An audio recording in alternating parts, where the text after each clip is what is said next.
ไม่สงค่ะไม่สงในวันที่7เฮ้ยย้อนน้อมค่ะ วันที่2 7 เดือน 2 แห่ง24ข่าวปังตึกจีจอกเม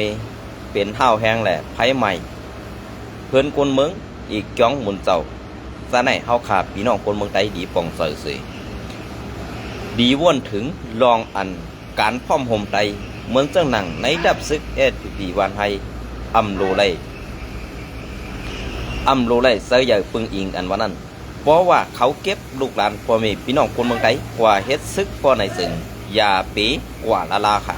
ก็นั่นแหละเขาเป็นซึกกินสร้างเขาก็เพื่อว่าเขาเฮ็ดปันตาเจ้าคือเปิ้น